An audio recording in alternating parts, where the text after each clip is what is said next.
Hey guys, it's Bully from Bully's Painting Parlour. We are back straight into the hot seat with lesson 3 part 3. Lesson 3 part 3 is going to be around pre-shading a model on top of a black primer. Loads of you will do this anyway by lightly dusting with Skull White over the top of Chaos Black spray. With an airbrush you can get it a little bit finer, and the Gorfang itself is going to be white when it's finished. I'm going to do a kind of white and red snaky type thing to be in really stark contrast to the base, so I'm going to need to get some good level pre-shading on this. So just as before, I'm going to take Vallejo Air. It's an Air White. Now Vallejo Air Whites are really good for coverage and they're really bad for powdering. They do the best airbrush specific white paint, but it is really bad for powdering. Powdering is when, as you saw on my hand, when it sort of spreads out in little tiny powder sections. I'll show you the white in a minute. It does that a lot. So even though it's airbrush ready, I'm going to add a little squeeze of airbrush thinner, and I'm going to get in there with a good quality brush without any loose hairs or any crap on it, and I'm going to give it a good mix up right into the ferrule, right down into where the needle is. I'm going to use my kitchen sink water to wash my brush with. I'm going to reach into the kitchen sink water and pull out the cap from earlier, which I just dumped in there to remove any paint residue, and I will replace that on the airbrush just so I don't spill any when I'm filming. I don't normally work with caps, but it's just a personal preference thing. I'm going to turn the compressor back on again, and then I will whack on the quick release, and clearly I've managed to spill some paint like a goon, so I'll clean that up. So you always want to start with a nice clean airbrush like that. You don't want anything on your fingers, because if you're handling a model with paint, it's an obvious no-no. So we're going to let some air through. I'm just going to pull some paint through now. Okay, so let's do the hand check.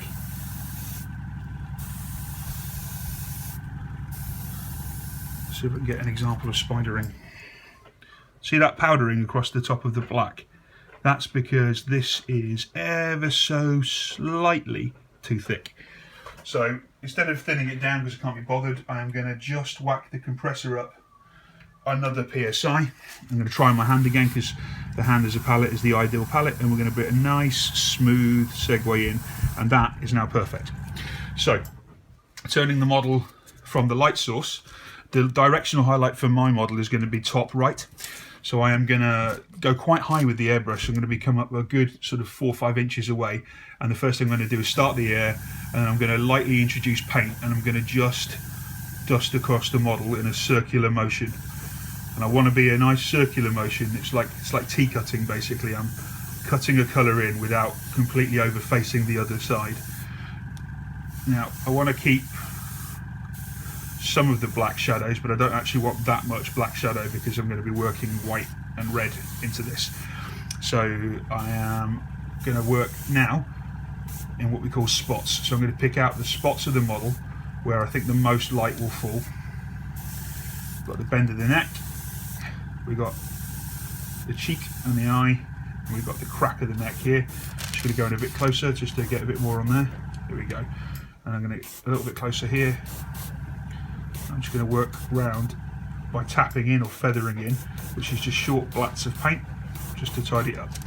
Okay, now what I'm going to do is turn the model over, because I don't want an entirely black side. So I'm just going to quickly just blend the white, the stark white, into the black, just turning it into a light grey. Nothing extreme. We leave the darkest highlights underneath the core of the neck, but I am going to black once, twice by the face, and then I'm going to also, because you're looking at the model, God, I've got the shakes today, because you're looking at the model, I'm going to black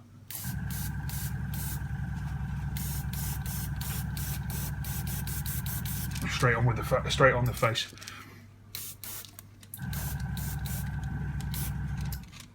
Let's just do the frills on this side a little bit. Okay, and that is enough. Let's bring this into the light, see if we can get it to equalise. Jerky. Okay, there we go. So you can see that the airbrush is, obviously because it's spraying down from an angle above, has picked out the raised surfaces but left some recesses with the darker grey. There is no pure black left apart from in the mouth joint here now, and that's about the right place that I want to be starting from in terms of getting some colour on this. As we turn it around, the other side is much darker, and that will reflect the fact that it's near the building and it's going to be much more in shade. And the reason I've pre-shaded is we're going to be using thin layer translucent paints over the top of this, and it's going to keep that pre-shading and it's going to start to build up some level of colour.